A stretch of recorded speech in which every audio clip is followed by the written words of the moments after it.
ಹೇಳಿದ್ದಾರೆ ಅಂತಂದರೆ, ನೀವು ಅಸೆಂಬ್ಲಿನಲ್ಲಿ ರೆಸಲ್ಯೂಷನ್ ಮಾಡಿದ್ದೀರಿ 23ನೇ ತಾರೀಕು. ಈಗಿರ್ತಕ್ಕಂಥ ನೀರು ಕುಡಿಯ ನೀರಿಗೆ ಉಪಯೋಗಿಸಬೇಕು, ಬೇರೆ ಯಾವುದಕ್ಕೂ ಕೂಡ ಅದನ್ನು ಬಳಸಬಾರದು ಅಂತಕ್ಕಂಥ ರೆಸಲ್ಯೂಷನ್ ಮಾಡಿದ್ದೀರಿ.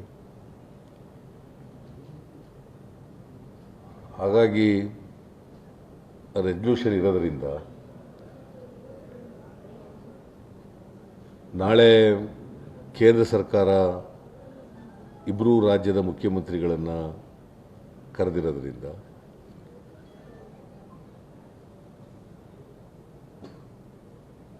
ಈಗೇನು ಸುಪ್ರೀಂ ಕೋರ್ಟ್ನವರು ಇವತ್ತಿನಿಂದ 6,000 ಕ್ಯೂಸೆಕ್ಸ್ ನೀರು ಬಿಡಬೇಕು ಅಂತ ಹೇಳಿದ್ದಾರೆ,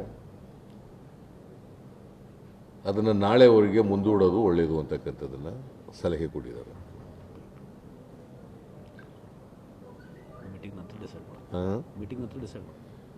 ಇದು JDSನವರು ಹೇಳಿದ್ದಾರೆ, BJPಯವರು ಹೇಳಿದ್ದಾರೆ, ಕೇಂದ್ರದ ಮಂತ್ರಿಗಳು ಕೂಡ ಹೇಳಿದ್ದಾರೆ, ನಮ್ಮವರು ಕೂಡ ಹೇಳಿದ್ದಾರೆ.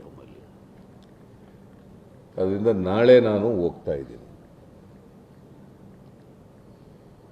ನಾಳೆ 11:30ಗೆ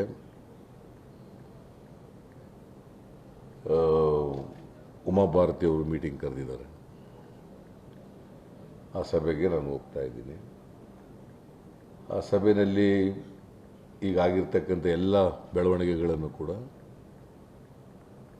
ಪ್ರಸ್ತಾಪ ಮಾಡ್ತೀವಿ. ನಮ್ಮಲ್ಲಿರ್ತಕ್ಕಂಥ ಗ್ರೌಂಡ್ ರಿಯಾಲಿಟೀಸ್ನು ಕೂಡ ಅಲ್ಲಿ ತಿಳಿಸ್ತಕ್ಕಂಥ ಪ್ರಯತ್ನ ಮಾಡ್ತೀವಿ. ನಮಗೆ ನ್ಯಾಯಾಲಯದ ಆದೇಶವನ್ನು ಅಗೌರವ ಮಾಡಬೇಕು ಅಂತಕ್ಕಂಥ ಯಾವುದೇ ಉದ್ದೇಶ ಇಲ್ಲ. ನಾವು ನೀರಿಲ್ಲದೆ ಇದ್ದ ಕಾರಣಕ್ಕೋಸ್ಕರ ನಮಗೆ ಇರ್ತಕ್ಕಂಥ ನೀರು ಕುಡಿಯಕ್ಕೆ ಬೇಕಾಗಿರೋದ್ರಿಂದ ನಾವು ಅಸೆಂಬ್ಲಿ ಲೆಜಿಸ್ಲೇಚರ್ನಲ್ಲಿ ಶಾಸಕಾಂಗ ಸಭೆಯಲ್ಲಿ ಇಂಥ ಒಂದು ನಿರ್ಣಯ ಮಾಡಿದ್ದೀವಿ.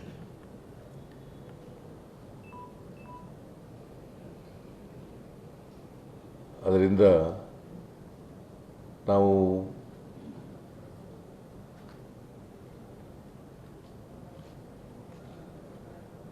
ಆ ನಿರ್ಣಯದ ಪ್ರಕಾರ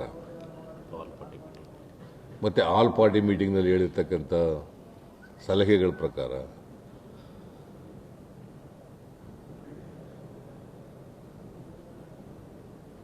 ನೀರು ಬಿಡ್ತಕ್ಕಂಥದ್ದನ್ನು ಮುಂದೂಡಿದ್ದೀವಿ ಅಂತಕ್ಕಂಥ ಮಾತನ್ನು ಹೇಳ್ತೀವಿ. ನಾಳೆ ಏನಾಗುತ್ತೆ ಅಲ್ಲಿ ತೀರ್ಮಾನ ಏನಾಗುತ್ತೆ ಅದು ನೋಡ್ಕೊಂಡು ಆಮೇಲೆ ಮುಂದಿನ ಹೆಜ್ಜೆ ಇಡ್ತಕ್ಕಂಥದ್ದನ್ನು ಮಾಡ್ತೀವಿ.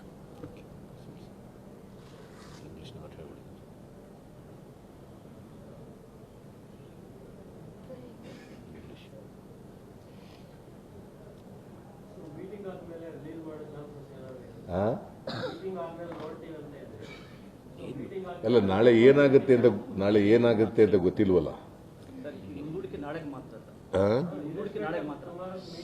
ನಾಳೆ ಏನಾಗುತ್ತೆ ಅಂತ ಗೊತ್ತಿಲ್ವಲ್ರಿ. ನಾಳೆ ಮೀಟಿಂಗ್ ಇದೆ, ನಾಳೆವರೆಗೆ ನೀರು ಬಿಡೋದನ್ನು ಮುಂದೂಡಿದ್ದೀವಿ. ನಾಳೆ ಏನಾಗುತ್ತೆ ಅಂತ ಗೊತ್ತಿಲ್ಲ. ಯಾವ ಹಿನ್ನೆಲೆಯಲ್ಲಿ ಹೇಳಿದ್ದೀವಿ? ಇವತ್ತು ಆಲ್ ಪಾರ್ಟಿ ಮೀಟಿಂಗ್ನಲ್ಲಿ ಬಂದಂಥ ಸಲಹೆಗಳು, ವಿರೋಧ ಪಕ್ಷದವರಿಂದ, ಕೇಂದ್ರದ ಮಂತ್ರಿಗಳಿಂದ ಅವರಿಂದ ಬಂದಂಥ ಸಲಹೆಗಳು, ಮತ್ತು ನಮ್ಮ ಕ್ಯಾಬಿನೆಟ್ನಲ್ಲಿ ಈ ಹಿನ್ನೆಲೆಯಲ್ಲಿ ಚರ್ಚೆಗಳು, ಮತ್ತು ಅಲ್ಲಿ ಮೂಡು ಬಂದಂಥ ಅಭಿಪ್ರಾಯ, ಇವೆಲ್ಲ ಹಿನ್ನೆಲೆಯಲ್ಲಿ ಈ ಥರದ್ದು ಒಂದು ಆಮೇಲೆ ಗ್ರೌಂಡ್ ರಿಯಾಲಿಟಿ, ವಸ್ತು ಸ್ಥಿತಿ, ಇವನ್ನೆಲ್ಲ ಗಮನದಲ್ಲಿ ಇಟ್ಟುಕೊಂಡು ನಾಳೆ ಅಲ್ಲಿ ಚರ್ಚೆ ಮಾಡಿ.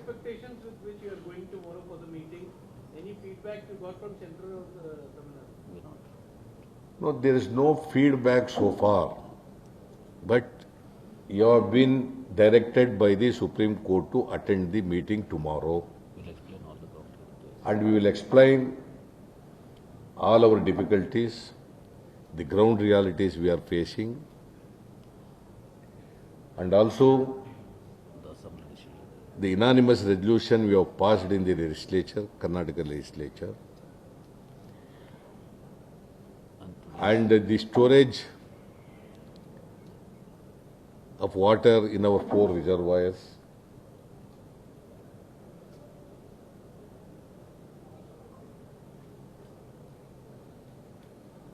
And all these aspects will be brought to the, and all these aspects will be brought to the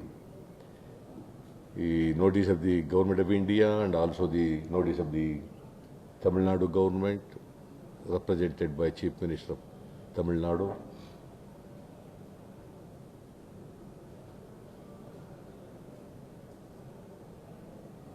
Supreme Court has specifically said that no obstruction should come. Despite the resolution, we are giving this order. So no obstruction should come in following this order. Yes, yes, we are aware of it. We are aware of it, and we are also aware of the resolution passed in the legislature, and also the suggestions made by the opposition parties and the central ministers. But not releasing water for a day, would it attract contempt of court? Huh? Not releasing water for a day also, wouldn't that attract contempt of court? Specifically said 3 days has to be released. Yes. Madam? The date of the Supreme Court order. 3 ಅವತ್ತಿಂದ 3 ದಿವಸ release ಮಾಡಬೇಕು ಅಂತ ಅವ್ರು ಹೇಳಿರೋದು. Ultimately 18,000 cusecs. ಆಯ್ತು ನೋಡಿಯಪ್ಪ, ನಾಳೆ ಇದನ್ನ ಚರ್ಚೆ ಮಾಡ್ತೀವಿ. ನಮಗೆ there is a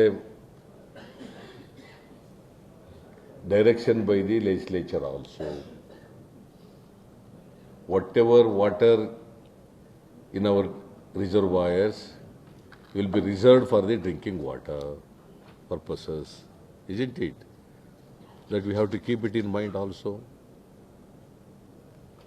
And you have to go by the direction of the legislature also.